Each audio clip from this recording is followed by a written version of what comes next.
This is my favourite thriller series of all time, and every time a new book comes out I have very high expectations, and I'm pleased to say that this one exceeded those expectations.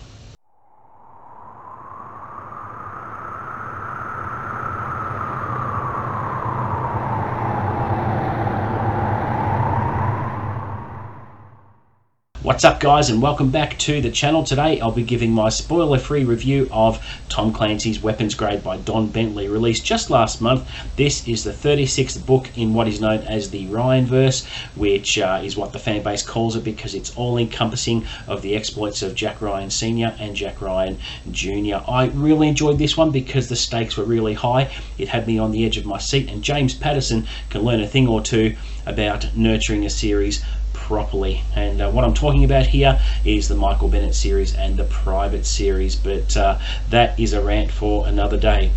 Now, don't quote me, but I believe that this is Don Bentley's last installment in the series, which is a shame because I feel like he's just started to kick into gear and get momentum in the series, but it is a bit of a shame that this may be his last book.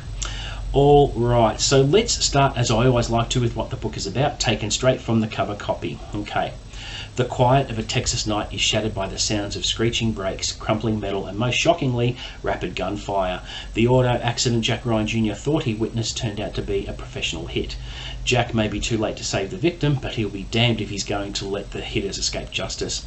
Just takes after his dad, doesn't he? He's just got one lead, a meeting the victim was going to. When Jack shows up instead, he's drawn into the seedy underbelly of a small Texas town and the cold case of a college student who vanished from its streets. Jack is left with nothing but questions. Who wants it to look like the victim was drunk? Why does someone want an innocent witness killed? And most of all, what's a team of South African hitmen doing in the Lone Star State? His quest for answers will take Jack from a quiet Texas road to the middle of an international conspiracy and may just cost him his life. Okay, what did I like best about the book? I think it had a very good balance of political intrigue, high stakes action, and an interesting piece of tech featured throughout the book. And Don Bentley does write technical fiction very, very well.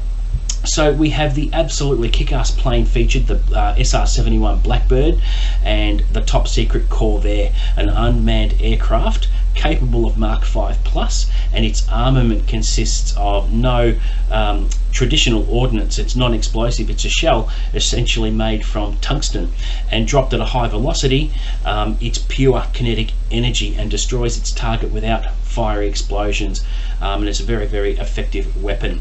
Added to this, we have President Ryan facing a crisis where Iran is about to go nuclear, which he's having none of that shit.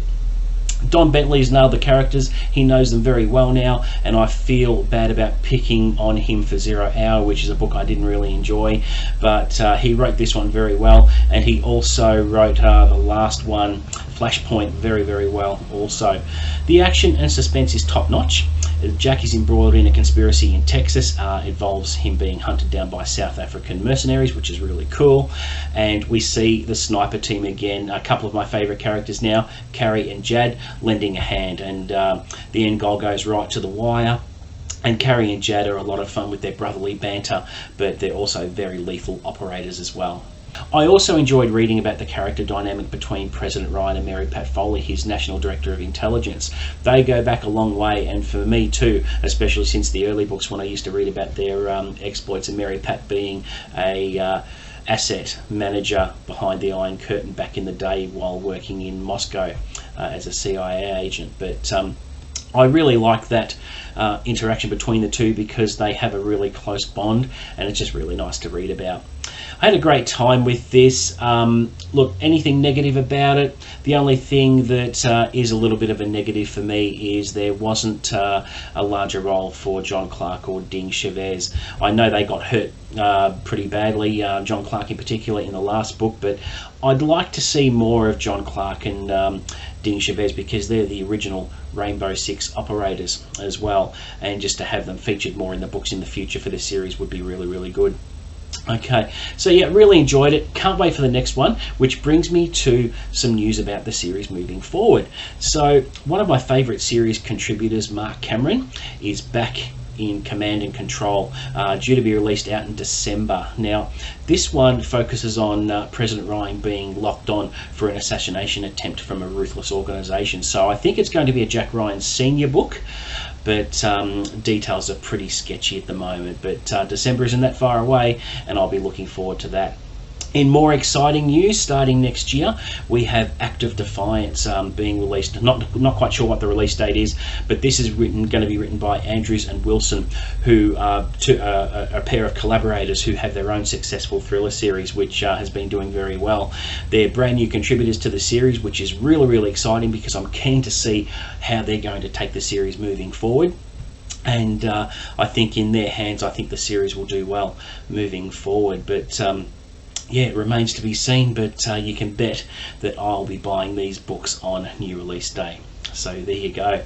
Thank you very much for watching. Please don't forget to like and subscribe. If you've read the book, let me know what you think. Let's compare notes. If you have any feedback, leave them in the comments below. I'm always happy to engage and respond to those. But until the next video, guys, I'll see you later.